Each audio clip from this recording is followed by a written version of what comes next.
Buzz, have you ever had a 27 to nothing second chance points? I guess positive look at the stat sheet.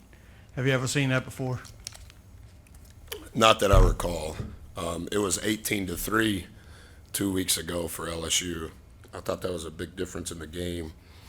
I thought they were much tougher than us, competed at a very high level, and in many respects beat us at the things that we have to be really good at to have a chance.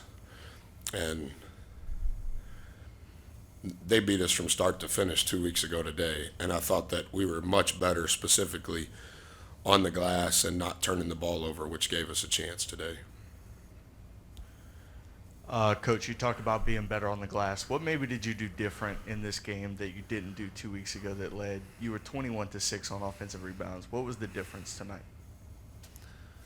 Not to sound like a coach, they just dominated us in College Station with their effort, with their intensity, with their pace. They played with incredible leverage. Those 3, 0, and 6 are really, really hard to guard off the bounce. 9 has a tremendous skill set no matter where he catches it.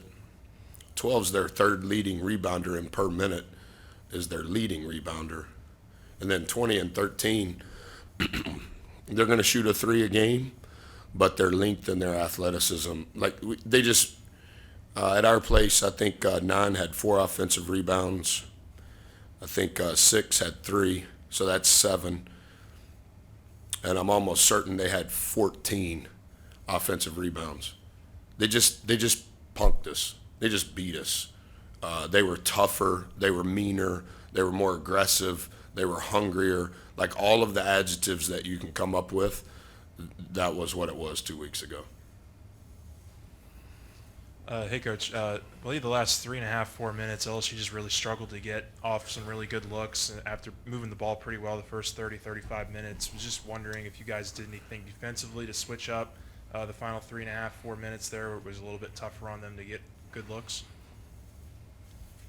Yeah, without saying everything and being respectful, I thought we did some things differently prior to the shot than we did in College Station, and I thought it was pretty effective. And then they began to attack those things. Coach is a really good coach. I don't know what their ATO score was, but it was really good. Out of timeouts, when we're on defense, LSU's on offense, they scored 1.12. So I think initially those things were healthy for us, and then they began to attack those things. You guys remember right over there in front of their bench, and 3 drove it straight downhill, and there was literally nobody at the rim with about that timeline. And then from that point, we started altering what we were doing because we weren't having the success that we had the first half. So I just didn't think 3 and 6 specifically, we couldn't continue to give them the same dose over the last ATO. Jordan Wright said it seemed like you guys played with a chip on their shoulder, especially in the second half. Was that a result of 2 weeks ago or Tuesday night, one or both? Well, we're 1-3, and they beat us from start to finish in College Station for 40 minutes. I think we were down 2 at half, but on the things that coaches pay attention to and the things that count in the end that are intangible, they beat us from start to finish. I think they outscored us 17 in the second half. That was the first time we had lost a conference game at home in 2 Februaries. So it had been a long time. And we were very laissez-faire in the way we competed. Our competitive character was, in truth, I think going into that game, we had played 13 games. We were 9-4, and we played 6 quad 1 games. Only one team at that time had played more than us. I think it was Purdue.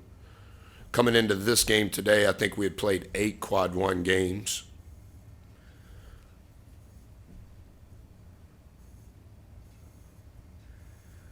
And 6 was, he just dominated the game. He was the player of the year in the SEC in our game.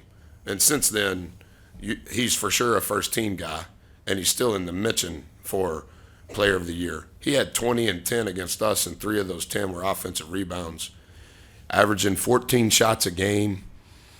And he's really hard to guard.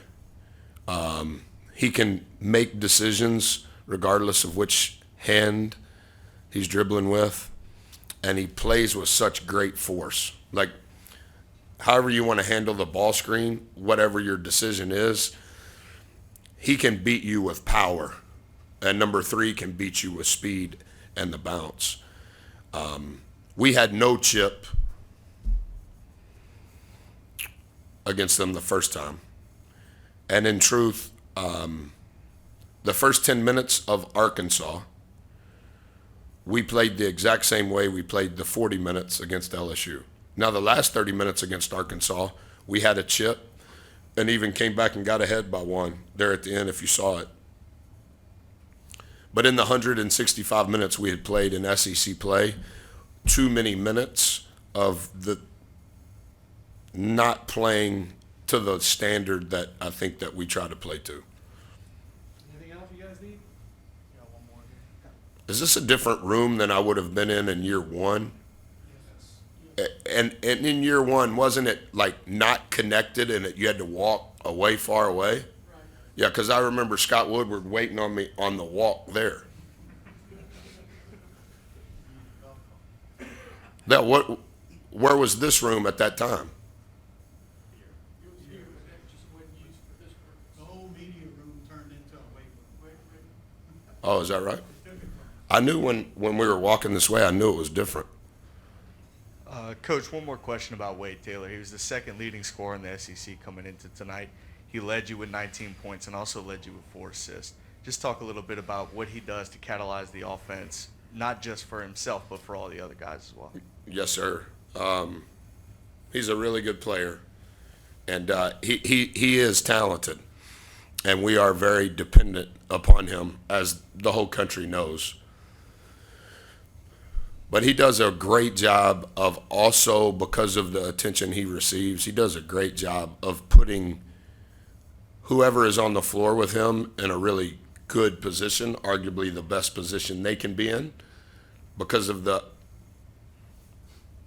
attention he receives. And I would say, I haven't looked at it, but I would say that tonight is the least amount he has played since he was a freshman. We had a kid on our team when he was a freshman, Quentin Jackson, who was a good player for us. He got hurt here. You guys remember chasing after a loose ball in the tunnel. I walked out.